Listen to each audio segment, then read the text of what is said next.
Il y a dans la vie certains conseils qu'il faut avoir. Si tu ne les as pas, je ne crois pas que tu puisses aller quelque part. Amen. Proverbe 4, verset 20. Il dit, mon fils, sois attentif à mes paroles, prête l'oreille à mes discours, qui ne s'éloignent pas de tes yeux. Garde-les dans le fond de ton cœur, car c'est la vie pour ceux qui les trouvent. C'est la santé pour tout leur corps. Garde ton cœur plus que toute autre chose, car de lui viennent les sources de la vie. Alléluia, que le nom du Seigneur soit glorifié. Depuis le dimanche passé, je suis en train d'enseigner sur le risque de la foi.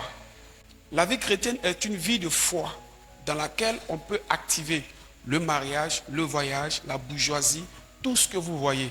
Mais la foi va t'inviter à ne pas forcément avoir d'assurance physique autour de toi et puis croire que tu as déjà quelque chose. C'est ce que c'est que la foi. Et c'est la partie que plusieurs personnes ne peuvent pas vivre aujourd'hui. La vie de foi, c'est la vie de Jésus. Jésus est venu, Jean 3,16.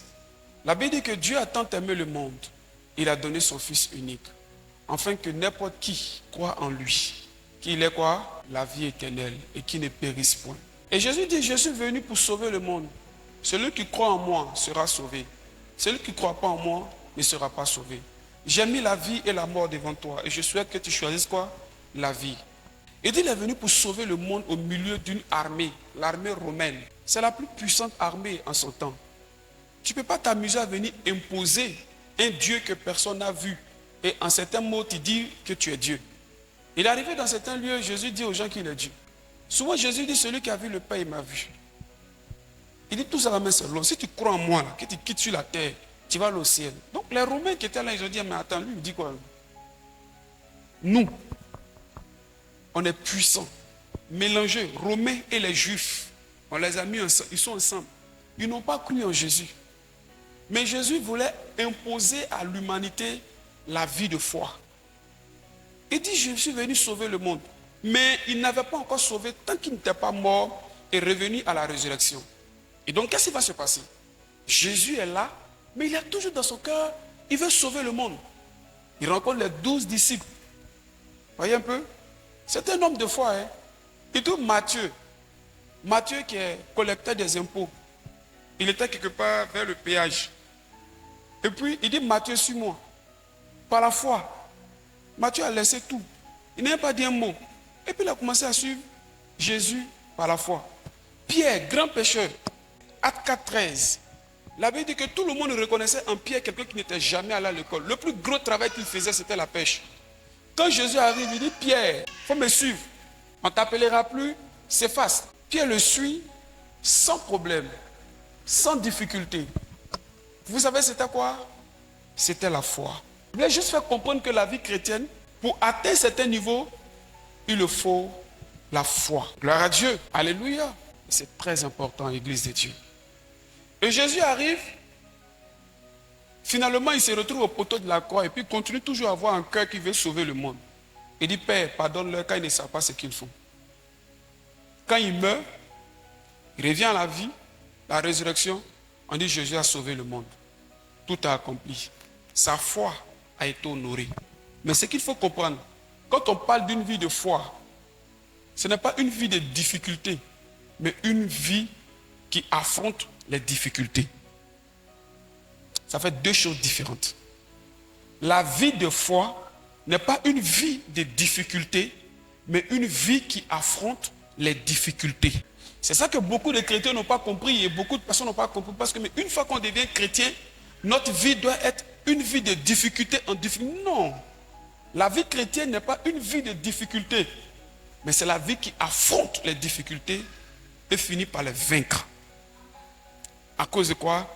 La foi. Et si vous avez la foi, vous affronterez toutes sortes de difficultés et vous allez vaincre les difficultés. Gloire à Dieu. Gloire à Dieu. Ils ont pris Paul et Silas, on les a mis en prison. Quand on les a mis en prison, ils ont affronté la difficulté de la prison. Pierre était en prison. Il a affronté la difficulté par la foi. Il y a un ange qui est venu le prendre pour partir avec lui. C'est pour dire, ne faites jamais cette erreur de croire que la vie chrétienne vous connecte directement à ce que vous pensez. Milliardaire, riche femme, non. C'est votre foi qui va activer ça. Mais là où on parle de foi, il y a une réalité. On va affronter les difficultés. Mais comme nous confessons un véritable Jésus, un Dieu vivant, un Dieu puissant, son nom va nous donner de remporter tous les jours la victoire. Donc la vie chrétienne n'est pas une vie de difficulté, mais une vie qui affronte toute difficulté et qui finit par les vaincre dans le nom souverain de Jésus. Romains le chapitre 8, verset 1er dit, il n'y a plus de condamnation pour ceux qui sont en... Il n'a pas dit, il n'y a plus de difficulté. Il dit la condamnation. Ça veut dire que la difficulté a perdu le pouvoir de te condamner. Pourquoi? Parce que ta vie est désormais une vie de foi. Tu crois à un Dieu invisible, capable d'agir, capable de te libérer et de te faire du bien. Et si vous comprenez ce que je suis en train de vous dire maintenant, vous n'aurez pas peur de ce qui peut vous arriver comme difficulté, parce que vous savez que vous avez la vie pour affronter cette difficulté et terrasser cette difficulté, remporter la victoire. Vous avez cette vie en vous qui est Jésus. Et comme vous avez la foi, les difficultés ne peuvent plus résister devant vous.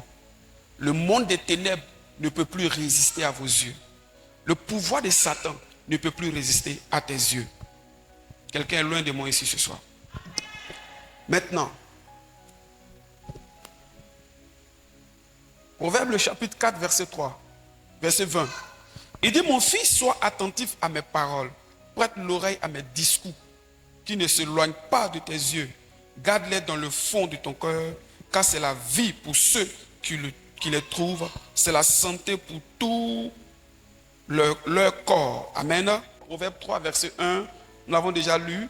Mon fils, n'oublie pas mes enseignements et que ton cœur garde mes préceptes, car ils prolongeront les jours et les années de ta vie et ils augmenteront ta paix. Amen. Verset 3, ça me plaît. Que la bonté et la fidélité ne t'abandonnent pas. Lis-les à ton cou, écris-les sur la table de ton cœur. Tu accueilleras, c'est ça, ainsi de la grâce et une raison saine aux yeux de Dieu et des hommes. Amen. Il y a ce qu'on appelle dans la marche de foi des conseils qui sont des paroles d'alliance qui ne viennent pas de tout le monde, mais qui viennent des personnes que Dieu a choisies. Amen. Quand tu écoutes le conseil de Dieu et que tu le gardes dans ton cœur, ça devient une alliance entre toi et Dieu. L'alliance, c'est quoi? L'alliance, c'est lorsque deux personnes s'engagent sur quelque chose et ils définissent la manière dont désormais ils vont vivre, ils vont marcher par rapport à cette chose. Ça va un peu? Par exemple, quand on célèbre un mariage ici, on dit, je suis quoi là? Je te porte cette alliance, signe de mon amour, tant, tu vas te respecter, t'aimer, te chérir, jusqu'à ce que Jésus revienne.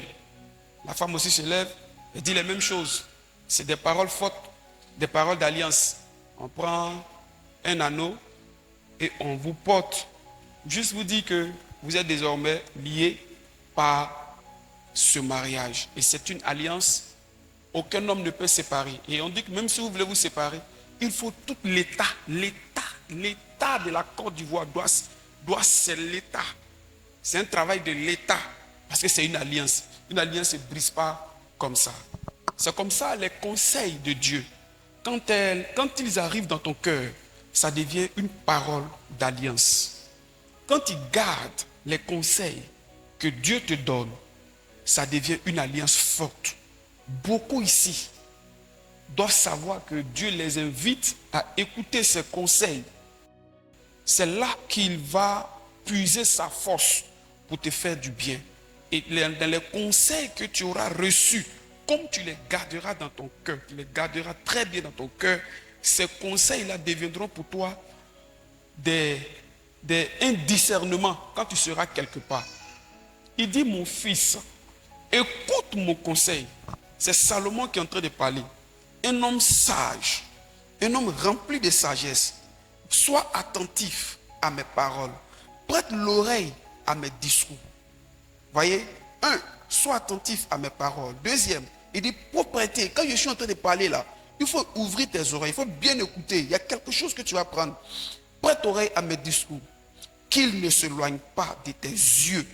Prends-les, ne les garde pas seulement que pour le culte de jeudi. Ne les garde pas seulement que pour le culte de mardi ni dimanche. Il dit garde-les dans le fond. Ne les mets pas à la surface de ton cœur. Ne les mets pas au côté de ton cœur. Plonge-les dans le fond de ton cœur.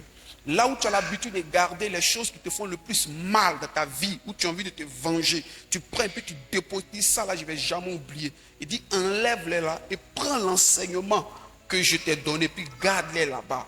Et laisse ces enseignements-là te transformer. Laisse ces enseignements toucher ton cœur. Laisse ces enseignements transformer, te donner une nouvelle vision.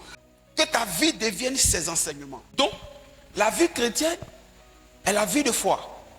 Et donc, aussi, notre vie chrétienne est embellie, est motivée, est activée à partir d'un certain nombre de conseils que nous recevons. Amen. À partir d'un nombre de conseils que nous recevons. Et quand tu reçois des conseils, vous savez, un conseil peut ne pas te plaire, mais c'est un conseil. Prends-les et puis garde-les dans ton cœur.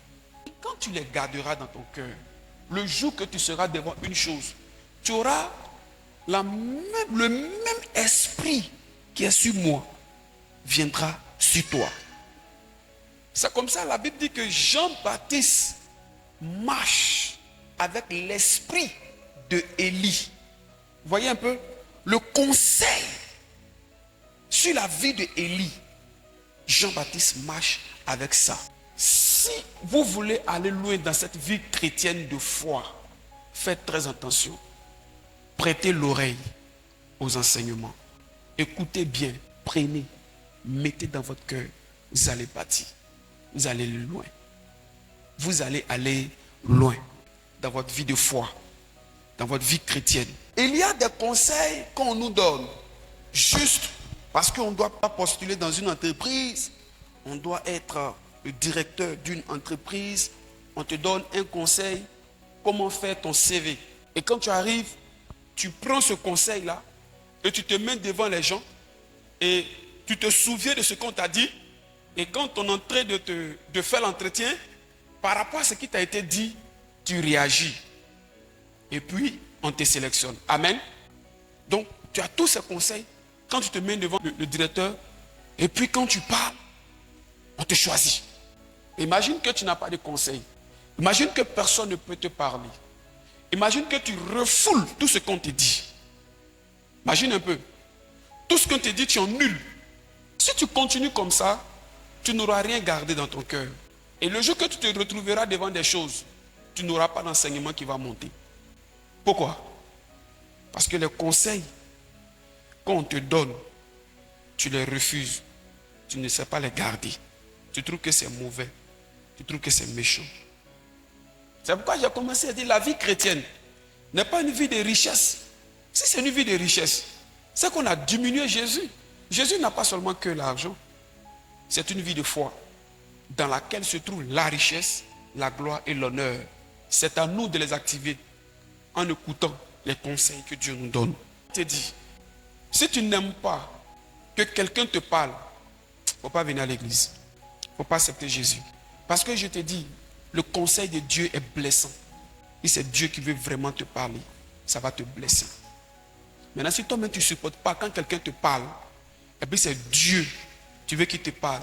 Les instructions de Dieu, très souvent, il y a une chicotte. Il dit, celui que j'aime, je châtie. Et si toi, naturellement, tu as un cœur où personne ne doit te parler, tu ne réussiras pas ta vie chrétienne. C'est comme ça, par moment, je viens ici et puis j'enseigne. Et moi qui suis devant vous, j'écoute aussi des conseils. Je viens ici et j'enseigne. J'enseigne par exemple sur les principes du royaume des cieux. En disant, s'il vous plaît, marchons tous dans la vie de Dieu. Marchons tous dans la vérité, la parole de Dieu. Éloigne-toi de ce qui va t'empêcher de rentrer au ciel. C'est un conseil. Mais nous devons garder ce conseil de notre cœur. Ce qui fait grandir une personne, amen, spirituellement, ce n'est pas la nourriture physique que nous mangeons. Tu en auras besoin. Tous les cultes que nous faisons sont en quelque sorte des conseils. Bien-aimé, écoute le conseil. Beaucoup de personnes transportent des malédictions. Vous savez pourquoi? Parce qu'ils ont rejeté le conseil. Celui qui te fait naître va te donner un conseil. Ton père biologique t'a déjà donné des conseils. C'est ça quoi? C'est son devoir de te donner des conseils. Les conseils sont des valeurs avec lesquelles on grandit. Quand tu n'aimes pas les conseils, tu as le contraire de l'enseignement. Tous ceux qui ne sont pas enseignés, qui ne sont pas formés, ils déforment tout. Il y en a qui ont refoulé le conseil. Il y en a qui ont accepté le conseil. Il y en a qui ont rejeté les conseils carrément. Et quand vous rejetez tous les conseils, je vous assure, il y a toujours un malheur qui arrive. Il y en a qui ont, tellement ils ont rejeté les conseils, ils sont confrontés à l'autorité de leurs parents, même biologiques.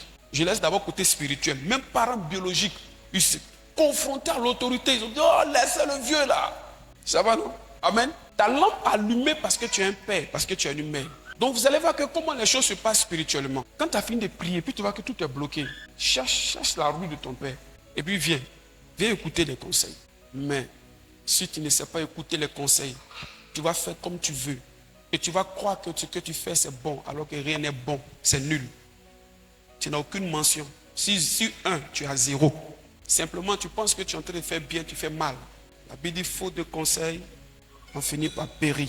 Donc, nous avons besoin d'un conseil. J'ai vu dans notre génération beaucoup de personnes qui ont perdu leur lampe. La lampe était devant eux. Quand tu les regardes, le frère charismatique dans les affaires, la soeur charismatique, quand tu la regardais, tu sentais derrière son visage, tu sentais la gloire de Dieu. Mais arrivé à un certain moment, quand tu le vois même, tu dis mais qu'est-ce qui se passe? Maman, je ne sais pas où. Je dépéris seulement. Je sens qu'ils sont en train de mourir. Comment tu dépéris seulement et que tu sens que tu es en train de mourir? Il n'y a plus de lumière. La lampe est éteinte. Pourquoi? Parce qu'un conseil d'un père est une bénédiction et renforce les piles de ta lampe et t'amène très loin. Si vous voulez aller loin, écoutez ce que je vous dis, que je tire de Dieu, je tire de sa parole. Mettez-les en pratique. Et si vous voulez vivre comme vous voulez, c'est-à-dire, je viens à l'église et je veux vivre comme je veux, je veux marcher comme je veux, il faut savoir que tu vas perdre ton temps. Vous allez perdre vos temps là-bas. Moi, je ne peux pas venir dans une église pour perdre le temps. Moi, mais c'est que tout ce que le pasteur va dire, je ne vais pas changer. Et puis je viens. En venant même là, j'ai dit dans mon cœur, je ne vais pas changer. Je viens faire quoi? Les semblants avec Dieu, je n'aime pas. Je sais faire l'honnêteté avec mon Dieu. Il faut garder ton cœur. C'est de là viennent quoi? Les sources de la vie. Qui sait garder son cœur? Je vais te montrer un secret. Quand il y a des choses qui sont normales, c'est-à-dire que par exemple, tu as vu quelque chose et puis tu as jalousé. Ne reste pas dans la jalousie. À l'instant où c'est venu, refoule ça. Voilà comment il faut garder ton cœur. Tu sens qu'il y a un mensonge qui doit... Refoule. Tu sens qu'il y a quelque chose, la convoitise est montée. Refoule. Mais si tu laisses, c'est comme tu as ouvert une valise et puis tu as gardé. Il y en a, c'est compliqué pour partir parce que tu as tellement... Mais mets-toi à genoux, prie, tu dis Seigneur, au cours de cette journée, j'ai été jaloux. J'ai été jalouse. Il faut être honnête. Ça m'a frappé. Seigneur, je ne veux plus que ce genre de choses arrivent jusqu'à ce que ton cœur s'habitue à une vie qui déteste certaines choses. Il y a des choses qui se font là. Il faut avoir un bon cœur. C'est le cœur. Tout, c'est le cœur. Donc, Église de Dieu, apprends à libérer ton cœur et apprends à être prompt à écouter les conseils. Une chose est d'écouter les conseils. Deuxième chose est de les appliquer. Mais troisième chose, c'est de rester fidèle à ces conseils. Pour que ça devienne dans ton cœur un puissant enseignement. Il y a des gens qui n'ont aucun enseignement. C'est-à-dire que si ça soit comme ça, il s'est retrouvé dans une situation. Parce qu'il pense à moi, rien ne va venir dans son cœur. Rien. C'est ça que vous comprenez, hein?